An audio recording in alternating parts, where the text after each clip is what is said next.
Alors aujourd'hui, j'aimerais vous montrer une astuce que je vais vite vous déconseiller d'utiliser, mais c'est quand même intéressant à connaître et à voir que ça peut exister, tout simplement parce que si vous faites avoir, bah, le retrouver, bon courage. Ça m'est arrivé sur un post d'un collègue par exemple, et bah, on a mis du temps avant de comprendre pourquoi ça marchait pas. Alors, je vous montre la fonctionnalité de base, et après je vous dis pourquoi il ne faut pas l'utiliser. Donc c'est les global ignore. Alors en Git, on peut faire un Git ignore. Par exemple, si je vais dans le fichier ici, ça. Donc c'est .git ignore, c'est la racine du fichier, mais ça peut être à n'importe quel sous-dossier pour ignorer des fichiers. Par exemple, vous voyez qu'ici à gauche, j'ai des fichiers qui sont gris, les dossiers qui sont grisés. En fait, c'est ça. C'est qu'ils ne sont pas dans l'historique de Git. Donc tous les fichiers next, donc je dois avoir un point next quelque part. Je ne le vois même pas.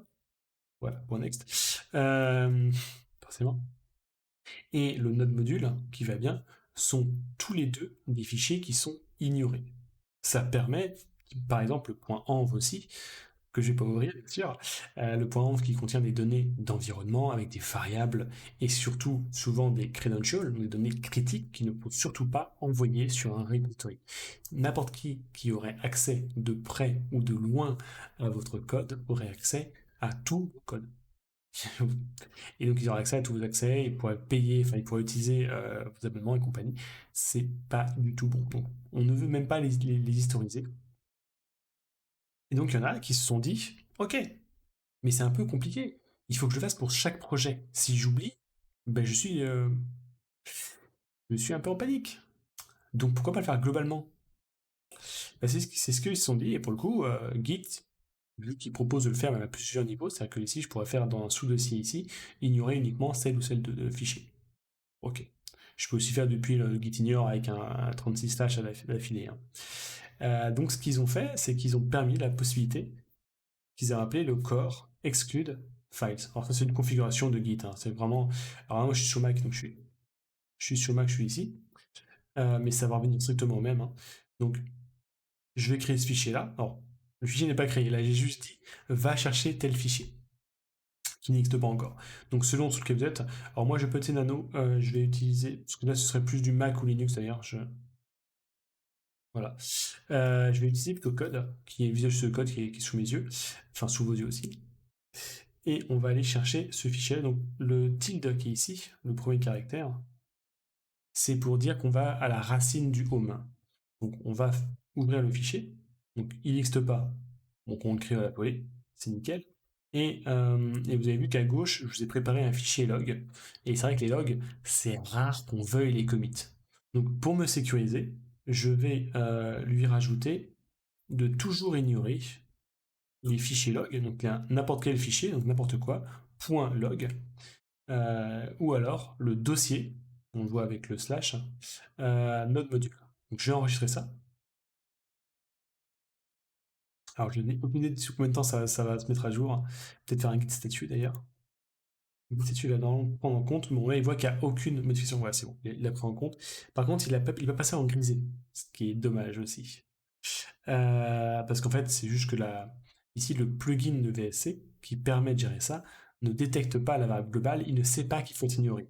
Git le sait, mais le plugin ne le sait pas. Il ne sait pas lire cette configuration-là. Donc ça aussi, on va y revenir. Mais bon, tel quel, là, c'est-à-dire que je lui dis spécifiquement ne jamais committer notre module, ne jamais committer les logs. Ok. Alors, on peut se rassurer, on peut aller chercher les configurations de Git. Là, je spécifie "-global" pour récupérer les configurations globales et list pour les lister. Donc, voilà, jusque-là, c'est à peu près clair, je pense. Donc là, on retrouve toutes mes configurations à moi. Pas trop de. Bon, elles sont relativement simples encore, ça. Et on retrouve le port excludes file et qui me récupère le fichier dont je parlais. Super. Sauf que, bah, comme je dis, ça pose plein de problèmes. Le premier, c'est que, déjà de un, on l'a vu, à gauche, c'est pas grisé. C'est-à-dire que, sur un guide statut, si je rajoute un autre fichier pour vous montrer ce que ça aurait dû faire, sur ton fiche, hop, tiens, la racine, toi. Où est-ce que je l'ai mis? Voilà, il est toujours là, c'est bon. Donc, guide statue. Là, il me repère bien que j'ai un fichier qui est en attente. mais il est historisable. C'est la nuance. Sauf que le plugin, lui, il sait que lui, il n'est pas ignoré. Ok. Sauf qu'il ne sait pas que celui-là est ignoré, la configuration de mon plugin. Donc en fait, là, mon aide, parce que c'est qu'une aide, hein, c'est pas Git qui gère ça, euh, bah, il n'est pas au courant de tout. Donc déjà, il est un peu paumé. Donc c'est pas bien utilisé. Alors, je pourrais prendre un plugin plus performant. Celui-là me va très bien, personnellement, mais voilà. Mais pour plus, c'est déjà un premier risque. On n'a pas l'aspect visuel directement. Par contre, on a bien, quand on fait un guide statue, clairement les éléments qui sont ou non gérables. Ok, ça c'est le premier problème, qui est mineur, on est d'accord. Deuxième problème, c'est que c'est pas parce qu'un fichier est ignoré qu'il n'est pas commité. Je m'explique. Si avant de l'ignorer, je l'avais commité. Il était indexé et commité. Par exemple, si je veux, bah, je sais pas, on va prendre le JSconfig là, .json, voilà. Donc on va ignorer le fichier qui est là. Très bien. Mais là, il n'est pas ignoré, parce qu'il est déjà historisé. Donc en fait, si n'importe qui de votre équipe l'a commité sans faire exprès, bah en fait, il sera quand même commité, donc il sera quand même dans l'historique, donc il va quand même pouvoir être modifié. Et donc là, si je fais n'importe quelle modification, voilà, il va remarquer qu'il est M pour modifier. Enlever l'erreur, ça peut être plus joli. Là. Euh, Donc là, il est modifié. Et zut. Alors que pourtant, il est Git ignore. Il est vraiment censé être ignoré. Ok. Mais sauf qu'il est dans l'histoire, donc c'est dommage. Enfin, il est dans l'historique, donc c'est dommage. Ok. Ça, c'est un autre problème. Un autre problème encore, c'est que euh, bah, la config, elle est vraie que pour vous. Donc, comme je disais, si un autre collègue vous se trompe, bah, c'est un peu dommage. Mais là, c'est vraiment des fichiers qui n'ont rien à faire dans le code. Euh, c'est pareil dans le Git ignore. Vous allez voir que on rajoute souvent des petites choses comme euh, des stores. Donc ça, c'est spécifique à du Mac. On va avoir, alors là, j'en ai pas trop, mais je pourrais avoir des configurations. Je pourrais, bah, typiquement, là, j'ai Yarn, PNP, NPM. C'est trois gestionnaires de package pour Node, qui va être donc NPM, Yarn et PNPM, qui sont les trois principaux. Mais n'importe qui dans l'équipe pourrait travailler avec n'importe quel de ces outils, ça marche.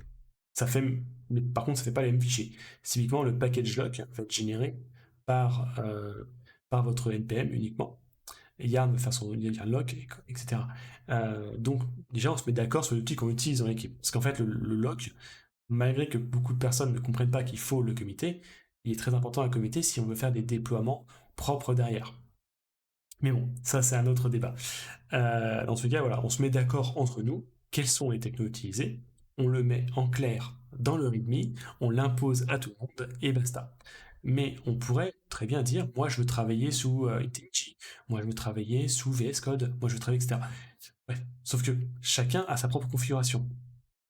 Si je fais un point VS Code, un dossier VS Code, en fait je pourrais venir configurer, mettre des configurations plus précises pour mon cas dans le projet.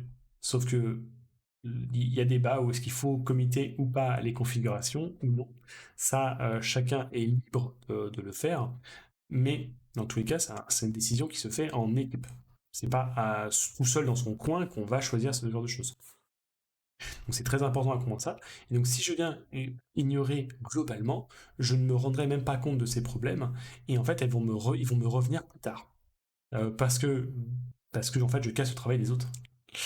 Euh, donc il vaut mieux savoir exactement ce que vous faites sans arrêt. Enfin, toujours être au courant de ce que vous faites, ce que vous maîtrisez. Chaque projet est unique. Vous pouvez avoir des conversions globales. Typiquement, si je prends un alias, si je fais un git A, par exemple, ça va me faire un git en faisant un git add point pour ajouter tous les fichiers qui sont actuellement modifiés. Et modifiés ou nouveaux d'ailleurs. Mais bon, bref. Mais ça, c'est une facilitation pour moi. Je maîtrise ce que je fais. Les conséquences sont de toute façon ce que je vais envoyer. Il n'y a pas de, je n'impose pas mes alias aux autres. Ce sont les miens. Donc il n'y a pas d'interaction.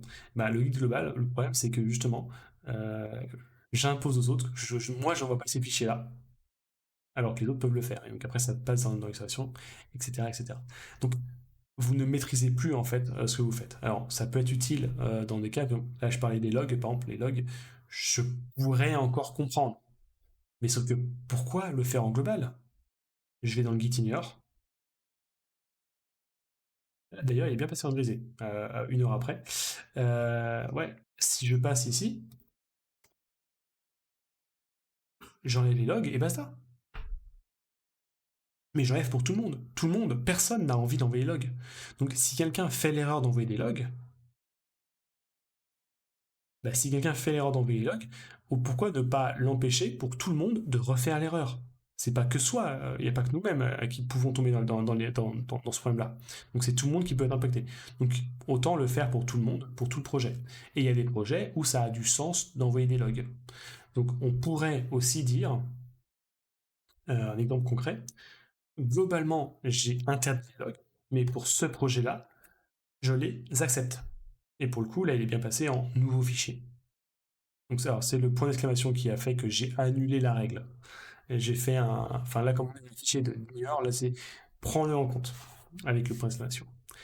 Euh, voilà. Mais beaucoup, ça veut dire qu'à chaque fois, c'est moi qui maîtrise. Enfin, je fais une conversion spécifique à moi, ce qui peut foutre le boxon hein, dans le projet. Donc vraiment, le guide global, personnellement, j'en vois aucun intérêt. Ce n'est que des problèmes en perspective. Et ça va pas forcément arriver tout de suite, ça va arriver après une semaine, un mois, un an. Et de toute façon, tout ce qui peut modifier un peu le projet, partiellement le projet, en général, c'est pas bon. Ok. Maintenant que je vous ai montré ça, il y a une commande sympa à savoir, c'est comment l'annuler. Donc là, c'est git config global. On est toujours sur la configuration globale, comme on avait ici le git config global avec la configuration en données. Sauf qu'au lieu de dire la configuration et la valeur, je vais lui dire, je vais unset. Je vais supprimer en fait la valeur de la config. Donc hop. Et pour me rassurer, je vais faire un global-list et la commande a disparu. Donc ça va, je suis sauvé, ça va marcher pour moi, je n'ai plus de problème. Donc encore une fois, pour beaucoup de choses, si vous avez des alias locales, si vous avez des configurations, des plugins, des machins, ok, tant que ça ne modifie pas en profondeur votre projet, différemment de ce que font vos collègues, par exemple un prêt-tiers, si vous avez un prêt-tiers qui vient reformater vos fichiers à chaque fois à la volée, vous allez générer des conflits à l'infini si votre collègue n'a pas le même. Donc soit vous mettez d'accord sur la même configuration, soit vous la hardcodez carrément dans le projet, et comme ça vous utilisez, et basta. Mais en tout cas, ne cherchez pas à chaque fois à tout refaire à votre sauce. C'est vraiment une création de conflit que vous ne voulez pas, même à court terme. Et puis moi je vous dis bah, à la prochaine. Et puis si vous avez des petits outils que vous utilisez ou des petits plugins que vous préférez, je pourrais vous en présenter pas mal.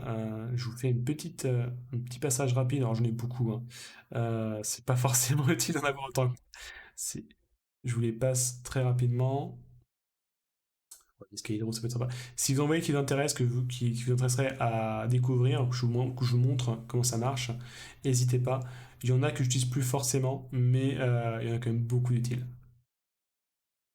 Voilà, je suis arrivé à la fin. Et je vous dis à la prochaine. Salut!